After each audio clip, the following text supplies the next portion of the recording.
Beep, beep, beep, beep, beep, beep, beep. Welcome to the Court of the Digester. Good morning, good afternoon, good evening, good night, wherever you are in the world. And today we are going to discuss an article from the European Conservative. So please do become a warrior teacher, usual stuff. We're starting in January. So yeah, if you can get the message out there and help me do it, that'd be great. This is a particularly good article. So what I've done is I put the article in the Dubras as usual, and let's take a look at the flavour of it, because I think it's a really good addition to what's being said right now, and particularly in consideration of an article that I dealt with yesterday, or whenever the hell it was, that was just clueless and culturally deaf. So this is a very good one. It is from Jonathan Van Maren and published on November 14th, 2023 in the European Conservative. Links in the thing. Okay, so a November the 3rd post on X, brackets, formerly Twitter. Everybody's got to do that now, haven't they? The X, brackets, formerly Twitter. From J.K. Rowling caught my eye recently. It was her comment on the decision of an Australian court to mandate that preferred pronouns of people identifying as transgender be used as a matter of respect to ensure public confidence in the proper administration of justice. Outrageous. As Rowling noted, asking a woman to refer to her male rapist or violent assaulter as she in court is a form of state-sanctioned abuse. Female victims of male violence are further traumatised by being forced to speak a lie. Indeed, forcing a woman to refer to the man who abused and raped her as she seems a particularly grotesque form of gaslighting. Rowling's comments gets to the heart of something that is not commented on often enough. The manifest cruelty of the transgender movement.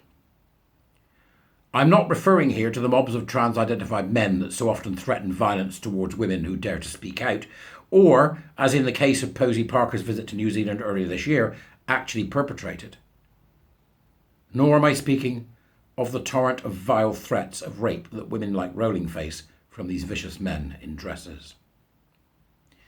I mean the cruelty of the practice and policies imposed by those in power on women and girls in the name of the transgender movement, which have swept virtually every Western country in under a decade.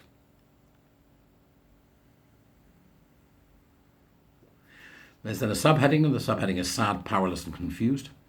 Many manifestations of this cultural shift have a sinister, totalitarian air about them. Scenes of men like Dylan Mulvaney winning female awards, Virgin Atlantic's Woman of the Year is the latest, while being applauded wildly by men and women in the audience, reminds me of the crowds forced to give minutes-long standing ovations to dictators for fear of being recognised as dissidents. Told you it was good, didn't I? The cultural overlords are watching, and you better think this is fair and good and a bold step forward for trans women if you know what's good for you. Mulvaney isn't a one-off example either. As of March, 9 men have won the Women of the Year awards. Then there are the high school males winning prizes like Homecoming Queen, once reserved for those Walker Percy memorably described as football girls in the fall with faces like flowers. Now we are treated to photographs of pretty girls clustered around a jut-jawed, gangly young man in long hair and a dress. It seems sadistic somehow.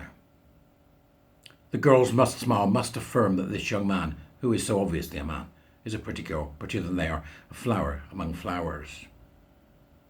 The press and the LGBT movement and the idiots who choose him, of course, are wild with celebration. And there is more than a little warning in their cheers. Say he's beautiful. Say it like you mean it. If you don't, we'll make you a national news story. Of course, that only happens after the girls have been forced to share changing rooms and bathrooms with these young men.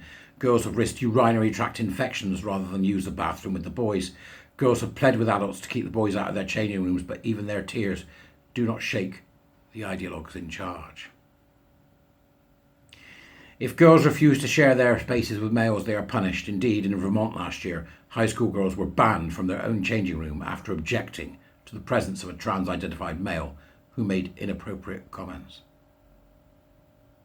Girls possessing the natural modesty to want to shield their bodies from the male gaze were bluntly told by one Illinois judge that they have no right to visual body privacy.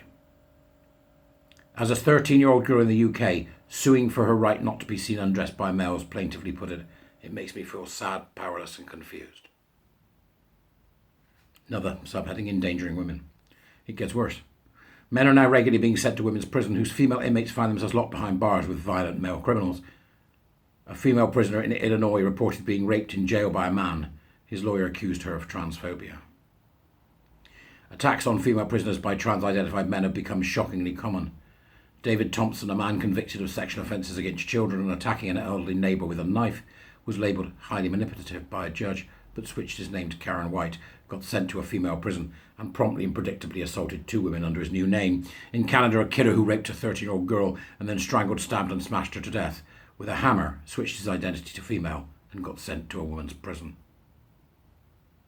Objections to these policies are being addressed by authorities. As the Telegraph reported in 2021, women prisoners who call transgender inmates by the wrong pronoun could face extra time in jail under equality rules, says a Justice Minister.